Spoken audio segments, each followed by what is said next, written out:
আসসালামু আলাইকুম বন্ধুরা, আমি হিয়া। আমার ডেইলি ব্লগে তোমাদের সবাইকে জানাচ্ছি স্বাগতম। তোমরা হয়তো অনেকেই জানো আমি বর্তমানে 8 মান্থ প্রেগনেন্সি পিরিয়ড পার করছি। তার জন্য এখন বর্তমানে সেরকম ভাবে ভিডিও করতেও পারছি না, প্লাস আপলোডও করতে পারছি না। ভিডিও শুরুতে তোমাদের সবার কাছে একটা লাইক চেয়ে নিচ্ছি, আর যারা কন্টিনিউ আমার ভিডিওতে লাইক কমেন্ট করো তোমাদেরকে অনেক অনেক ধন্যবাদ। যাই হোক, সকালবেলা উঠে দেখি বাবা বাজার থেকে 60টা ডিম আনছে, আর আম্মু সেগুলোকে ভালো মতো ধুয়ে নিচ্ছিল। ডিমের সাথে বাবা কলাও কিনে আনছিল, আর একটা বুলবুলি পাখি ঘরে ঢুকে একটা কলা খেয়ে চলে গেছে। আম্মু ওই কলাটাকে জানলার উপর দিয়ে রাখছে। পাখিটার কি পরিমাণে সাহস, আমরা থাকা অবস্থাতেই ও বারবার এসে এখান থেকে কলা খাচ্ছে। দেখতে বেশ ভালোই লাগছিল। এইদিকে আমি আবার সকালের নাস্তা করে চলে আসলাম রান্নাঘরে আজকে দুপুরের জন্য কি কি রান্না হচ্ছে সেটা দেখার জন্য। এইদিকে আম্মুর দুপুরের জন্য রান্না প্রায় শেষের দিকে। এখানে এক তরকারি রান্না শেষ হয়ে গিয়েছিল, আর এদিকে আরেক চুলায় রান্না হচ্ছিল আজকে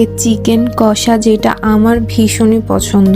আম্মুর রান্না শেষ হয়নি দেখে বাবাই আজকে ঘর গুছাই দিচ্ছিল। আমার বাবা যেহেতু হাসপাতালে জব করে, বাবার 3 শিফটে ডিউটি পড়ে, এক এক দিন এক এক সময়। আজকে যেমন বিকাল ডিউটি ছিল, তার জন্য সকালবেলা বাসেই ছিল। আর আম্মু এত কাজ করছে দেখে বাবা আম্মুকে কাজে সাহায্য করছিল। বাসার সব কাজ রান্না বান্না সব শেষ করে সবাই মিলে দুপুরবেলা একসাথে খেতে বসে পড়লাম। দুপুরে খাওয়া দাওয়া শেষ করে আব্বু অফিসে চলে গেল। আমি আর আম্মু কিছুক্ষণ রেস্ট নিলাম, আর এদিকে দেখো বিকাল হয়ে গিয়েছে। বিকাল হতেই আম্মু কিছু বাদাম ভেজে নিল, আর চুলার উপর বাদামগুলো রেখে চলে গিয়েছিল কবুতরকে বিকালবেলা খাবার দিতে। সিঁড়ি বেয়ে নেমে গিয়ে কবুতরকে খাবার দেওয়া এখন আমার জন্য কষ্টকর হয়ে দাঁড়িয়েছে। আর আজকে বিকালবেলা বাবাও বাসায় নাই, তার জন্য আম্মুই গিয়েছিল কবুতরকে খাবার দিতে। কবুতরগুলোকে খাবার দিয়ে এসে আম্মু আবার রাতের জন্য রুটি ভেজে নিচ্ছিল। আম্মু যেহেতু ডায়াবেটিক্সের রোগী, তার জন্য সে রাত্রেবেলা একদমই ভাত খায় না রুটি ছাড়া। আল্লাহর রহমতে আমার মায়ের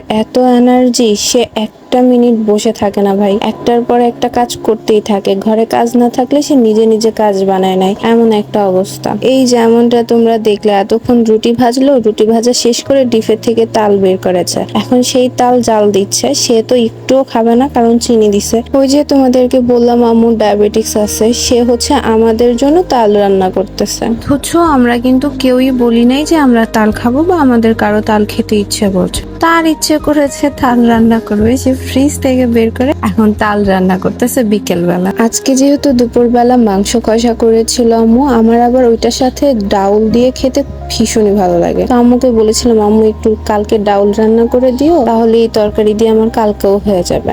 তো ওই কথা বলাতে আমার মা এখন আবার সেটা মনে করে ডাউল রান্না করাও শুরু করে দিয়েছে। সাদে কি আর তোমাদেরকে বললাম, আমার মা কাজ না থাকলেও কাজ বানায় নাই। তার এত এনার্জি আল্লাহর রহমতে, তার কাজ করতে ভাল লাগে। 5টা মিনিট চুপচাপ বসে থাকতে একদমই ভালো লাগে না। যাই হোক, এদিকে তোমাদের সাথে গল্প করতে করতে আম্মুর তাল রান্না করা শেষ। সাবু দিয়ে দুধ দিয়ে তালটা জাল দিছে। তো এরকম ভাবেই আমাদের বাসায় খাওয়া হয়, মানে আম্মু ছোট থেকে আমাদেরকে এমন ভাবেই খাওয়ায়। আর এদিকে দেখো সন্ধ্যা হয়ে গিয়েছে।